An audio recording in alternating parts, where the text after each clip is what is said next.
네, 오늘은 이수페타시스에 대한 기업 분석 해드릴 건데요. 최근에 이 모건 스탠리가 대주주에 등재됐다라는 소식이 있다고 하더라고요. 조호진 타큐 뉴스 대표와 함께 알아보도록 하겠습니다. 대표님, 어서 오세요. 예, 안녕하세요. 네, 모건 스탠리가 이수페타시스의 대주주가 됐다라는 소식 어떻게 좀 의미가 있을까요? 예. 일단 정확히 말씀드리면 이제 모건 스탠리의 이제 계열사인 모건 스탠리 CEO 그 해당 회사는 런던에 있습니다. 예. 일종의 자산운용사 보시면 되는데 모건 스탠리가 이제 그 이수페타시스의 5%를 넘게 취득했다고 이제 공시를 1일 날 했습니다. 우리나라 이제 공시 규정은 이제 5%가 넘으면 이제 공시무가 발생하고 5% 미만이면 사실은 뭐 그것을 뭐 1%를 사든 3% 사든 전혀 공시무가 없기 때문에 알 수가 없는데 5%가 넘으면 이제 공시무가 발생하면서 공시를 합니다. 그래서 이제 투자자들이 알게 되기 때문에 이 점을 모건 스탠리가 알고 있을 거라고 여겨졌는데 무슨 말씀이냐면은 어떤 상당 차익을 얻으려고 다 우리가 주식 투자를 하지만 3%, 4%도 사실은 적지 않은 금액이기 때문에 사실 그것만 충분한데도 불구하고 모건 스탠리가 굳이 5%를 넘기고 이걸 공시했다는 것은 대외적으로 모건 스탠리가 이수페타시스의 대주주 등재가 됐다는 사실을 알리고 싶었고 그만큼 이수페타시스가 대외적으로 우량한 종목이다라는 것도 동시에 알리고 싶었다라고 이제 해석이 됩니다. 네. 근데 이수페타시스 참 올해 상승률이 가팔랐잖아요. 예. 뭐 세 자릿수까지 성장하는 모습을 보였는데 그럴 만한 이유가 있어서 그렇게 올라온 거겠죠. 예. 그래서 어제 종가 기준으로 2일 종가 기준 했을 때 YTD 그러니까 올해 첫 거래일 25년 1월 2일 첫 거래일부터 그 수익률 갖다가 계산한 YTD를 보면은 모건 그 이수페타시스의 수익률이 425%입니다. 지금 화면에 보고 계신데 그리고 이수페타시스랑 비슷하게 AI 대장주인데 역시 이제 그 SK하이닉스가 225%. 엔비디아는 사실 얼마 많은 전 세계 시총 1위 기업이고 그 AI를 이끄는 엔비디아는 사실은 적지 않지만 34% 올랐어요. 그러니까 그 정도로 이수페타시스가 AI의 종목의 수혜주이고 이수페타시스가 시장에서 되게 유망한 종목으로 간주됐다는 점을 알 수가 있습니다. 그럼 이수페타시스가 어떤 회사이길래 이렇게 높은 수익률을 거두고 또 이렇게 모건 스탠리 쪽에서 지분을 늘린 건지 좀 기업 분석 부탁드릴게요. 예. 그 우리가 이제 여러분들이 이제 모니터에서 챗GPT에다 뭐 질문을 하면은 질문 답변이 오지 않습니까? 그러면 그거는 실질적으로는 이제 서버를 거쳐서 서버에다가 우리가 들어간 질문을 갖다가 인풋이 되면은 서버에서 여러 가지 데이터를 갖다가 분석한 다음에 다시 우리 모니터에 전송해 줍니다. 그래서 이거를 중간에 있는 거를 이제 AI 데이터 센터가 하는데 AI 데이터 센터에 실질적으로 필요한 것을 하기 위해서는 엔비디아 칩이 있어야 되고 SK하이닉스 HBM이 있어야 됩니다. 그런 것을 위해서 AI 데이터 센터가 구동하는데 AI 데이터 센터를 구동하기 위해서 또 필요한 것 중 하나가 이수페타시스의 이제 초고층 기판입니다. 그래서 보통은 이제 PCB가 10층까지 있으면은 이제 그래도 이거는 좀 그 일반 기판과 다르다라고 예상을 하는데 거기서 더 올라가서 18층까지 가면은 그 18층 이상으로 올라가면 초고다층 기판이라고 얘기합니다. 이거를 이제 주로 AI 서버에 들어가기 때문에 AI 서버가 필요한 AI 시대가 열리면서 이수페타시스 역시 이제 그 AI 수혜주랑 생태계 종목 중 하나로 분류가 됩니다. 그런 맥락에서 아까 제가 처음 설명드린 대로 엔비디아가 34% 어제 YTD로 그다음에 하이닉스도 뭐 대장주인데 많이 올랐어요. 근데도 불구하고 더 많이 오른 종목은 이수페타시스다. 그 이수페타시스가 그렇게 많이 종목이 오른 이유는 아까 말씀드린 AI 생태계 중에 일부이고 그래서 이수페타시스가 이제 YTD가 400% 넘는 그 수익률을 거뒀다라는 점을 알 수가 있습니다. 네. 근데 대표님이 보시기에는 이렇게 이수페타시스가 올해 YTD로 400% 이상 올랐고 그럼에도 불구하고 모건 스탠리가 대주주가 됐다라는 거는 어떤 의미로 우리가 봐야 될까요? 예. 그러니까 이수페타시스 주주도 입장에서는 올해 1월 달에 내가 1,000만 원을 투자했다 그러면은 4천만 원이 된 거기 때문에 되게 기분이 좋으시죠. 근데 모건 스탠리가 여기에 추가로 이제 5%의 지분을 획득했다는 것은 5% 지분을 획득했다는 것은 지금 이수페타시스의 시총이 10조기 때문에 모건 스탠리의 그 획득한 그날 종가 기준으로 치면은 한 5천억쯤 됩니다. 5천억쯤 되는데도 불구하고 이수페타시스에 대해서 투자를 했다는 것은 당연히 모건 스탠리는 이수페타시스가 이달, 다음 달, 내년에 더 전망이 좋다. 이런 맥락으로 투자했다고 해석을 해야 됩니다. 그래서 우리가 5% 공시를 통해서 우리 주식 투자를 했을 때 그렇게 큰 하락 내지 그렇게 큰 회사가 상폐화된다 이런 일이 별로 없다는 것을 알 수가 있습니다. 그래서 우리가 공시를 갖다 활용하는 것이고요. 이 모건 스탠리가 이수페타시스의 지분을 갖다가 5% 등재했다는 것은 내년에도 이수페타시스의 전망이 업황이 매우 긍정적이다. 바꿔 얘기하면은 제가 아까 말씀드린 대로 이스페타시스는 AI 생태계 종목 중 하나이기 때문에 그렇다면 AI 전체적으로 모건 스탠리는 긍정적으로 바라보고 있다. 이렇게 해석도 가능하겠습니다. 네. 이수페타시스의 막강한 경쟁자 있을까요? 예. 있다면 어느 국가의 어느 기업인지 좀 알아봐야 될 필요성이 있을 것 같습니다. 예. 그 경쟁자라고 한다면 대부분 중국 기업들입니다. 그 중국 기업들이기 네. 때문에 이스페타시스가 아까 말씀드린 하이닉스보다도 더 수익률이 좋아졌다 이렇게 볼 수가 있습니다. 하이닉스는 이제 삼성전자도 있고 마이크론도 있고 그런 경쟁자들이 있지만은 실질적으로 이스페타시스의 경쟁자는 중국 기업들인데 이 중국 기업들이 예를 들면 이제 선난 서킷이라든지 대만의 우수 기업들인데 이런 기업들이 대만이긴 하지만 또 실질적으로는 제조는 이제 중국에서 하기 때문에 그 중국에서 한 제조한 그 초고층 다기판을 갖다가 미국으로 수입하려고 그러면 관세를 물어야 되죠. 그리고 미국 이모저모로 중국 기업을 갖다가 억제하고 있기 때문에 실질적으로 이스페타시스가 AI 서버에서 그 독점적으로 이제 영향을 행사할 수 있는 기간이 올해부터 시작됐다라고 많은 분석들을 하고 있습니다. 그래서 이스페타시스가 YTD가 400% 넘었다라고 전망이 되고 그래서 모건 스탠리가 이제 이스페타시스에 대해서 무려 5% 넘게 지분을 취득했다 이렇게 또 해석을 합니다. 네.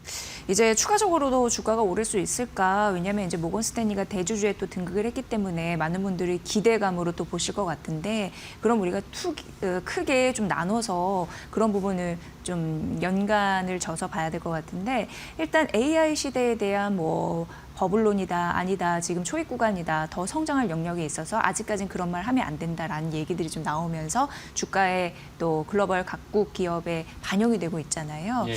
그런 부분 하나가 궁금하고 또 이스페타시스가 그런 데 수요를 충족시키기 위해서 얼마만큼의 노력을 하는지 그런 부분까지 알아봐야 되는데 AI 시대 전반에 대한 분위기는 또 어떻게 보시는지 그 부분부터 좀 여쭤볼게요. 예. 예. 그 지금 말씀하신 그 부분 때문에 한 3주, 뭐 길게 한 달 정도 이제 엔비디아 주가도 안 좋고 하이닉스 주가도 뭐 출렁거렸습니다. 어느 날은 올라갔다, 어느 날 떨어졌다, 뭐 이런 식으로 이렇게 주가가 출렁거림이 심했는데 전체적으로 봤을 때 결국 이제 뱅크 오브 아메리카가 지난주 이제 그 발표한 리포트를 보면은 현재는 AI 시대의 초입 단계다. 그 AI 시대 초입 단계인데 구체적으로 그 이스페타시스랑 엔비디아랑 하이닉스가 직접 관련된 AI 데이터 센터 시장만 본다면 올해 AI 데이터 센터 시장이 보다 내년에 넘어서 그리고 2030년 됐을 때 AI 데이터 센터 시장이 계속 성장한다는 것입니다. 그래서 올해 AI 데이터 센터 시장 전체 시장이 2,420억 달러. 큰 시장이죠. 예, 큰 시장인데 이 시장이 2030년이 됐을 때는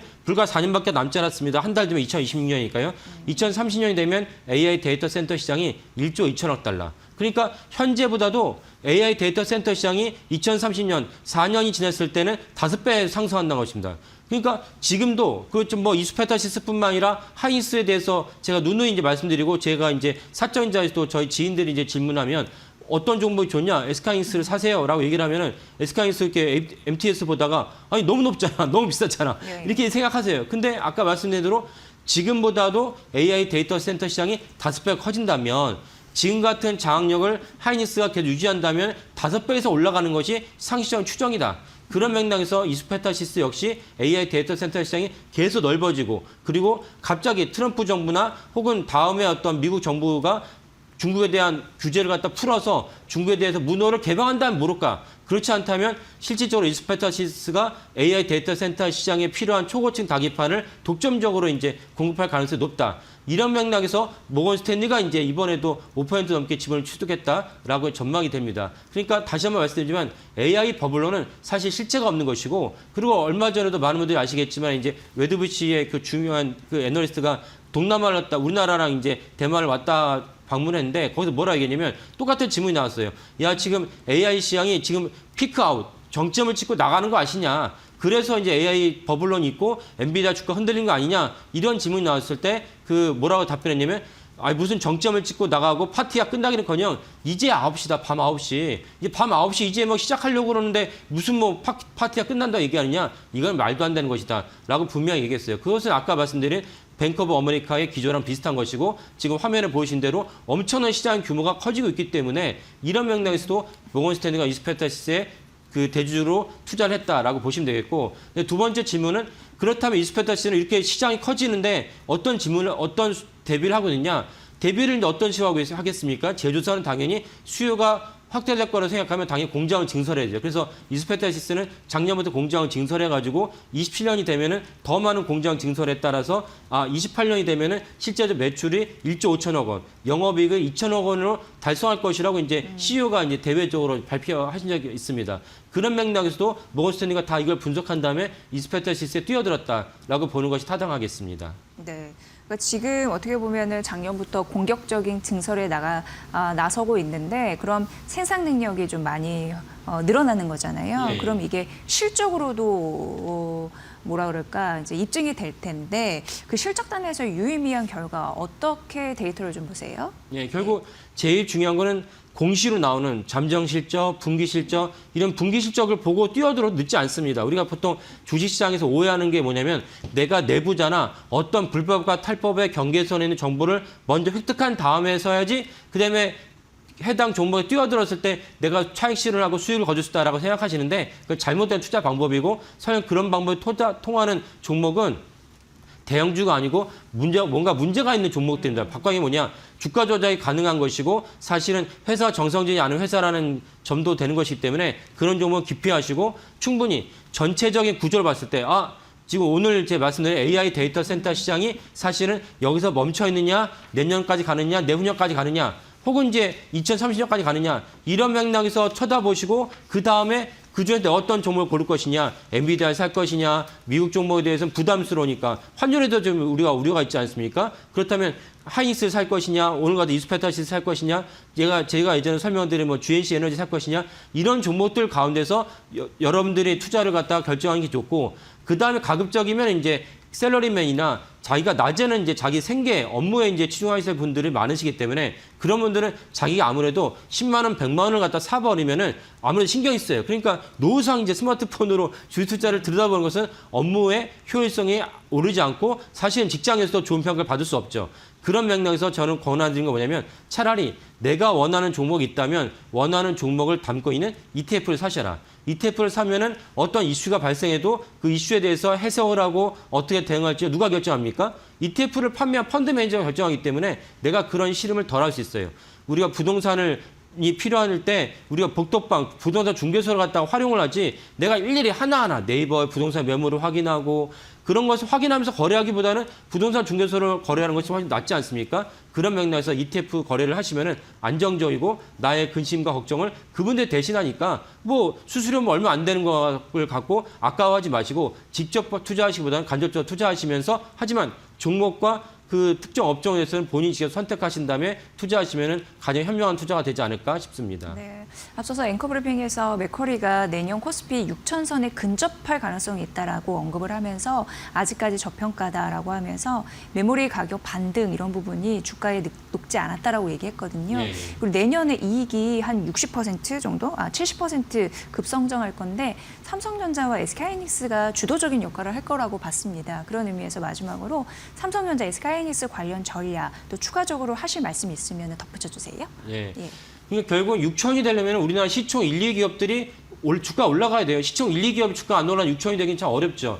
그런 점에서 메모리의 업황이 되게 중요한데 메모리 업황은 많은 분들이 아시겠지만은 사실은 9월부터 그 범용 메모리, HBM도 아니고 범용 메모리 시장이 2배, 3배씩 올라갔어요. 그리고 최근에 지난 주말에 나온 뉴스는 뭐가 있냐면은 지금 대만에 있는 기업 중에 메모리 기업, 모듈 기업 중에 한 곳인데 이곳에서 메모리 3사 중에 한 곳이죠. 적시하지 않았지만 삼성전자나 하이닉스, 마이크론 세 곳밖에 없지 않습니까? 그 중에 한 곳에서 12월 달에 지금 가격보다 100% 올리겠다라고 통보를 했다는 것입니다. 그래서 그거 가지고 협상을 하고 있다는 것이 이제 지난 주말에 뉴스로 나왔어요. 그러면 왜 그렇게 당당하게 100% 지금도 아까 봐서 9월 달부터 메모리 가격이 계속 올라갔는데도 불구하고 더 올리겠느냐라고 말을 하는 이유는 무엇이냐? 메모리의 수요는 많은데 공급이 딸려요. 공급이 딸린 이유는 HBM을 하나 만들려면 웨이프 한 장을 만들려면 범용 D램의 웨이퍼를 2장을 희생을 해야 돼요. 그리고 삼성전자나 하이닉스가 메모리의 수요가 많다고 해서 증설할 의지가 약해요.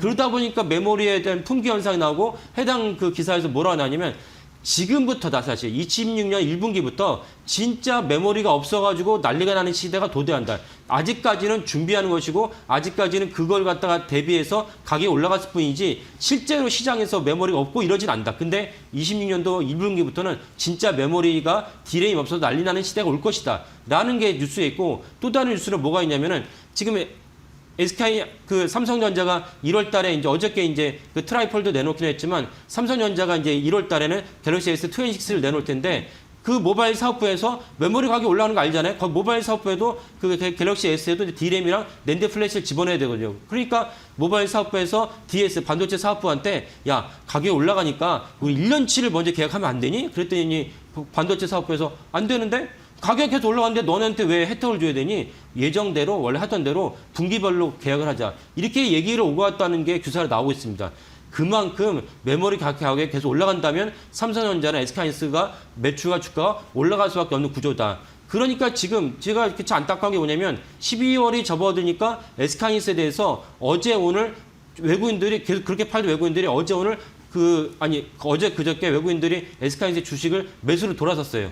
근데 누가 팔았냐? 개인들이 팔았어요. 주가 왔다 갔다 하니까 실망스럽기도 하고 머리가 건너스러우니까 주식을 팔았다 여겨지는데 저 안타까운 대목입니다. 그래서 적어도 이달이 지나면 내년 또는 1월이 되면 회계연도가 바뀌니까 그럴 땐 새로운 새 마음으로 외국의 주요 기관들이 SK하이닉스를 담을 여력이 많아진다. 그렇다면 주가가 다시 한번 엄청난 상승의 여력이 될 것이다. 이런 맥락에서 주가가 횡보를 하거나 떨어질지라도 느긋하게 이제 보시는 게 좋겠다라고 말씀드립니다. 네. 오늘 반도체 관련주 그리고 이수 페타시스에 대한 기업 분석 해주셨습니다. 잘 참고해 보세요. 조호진 타큐뉴스 대표의 분석이었습니다. 잘 들었습니다. 예, 감사합니다.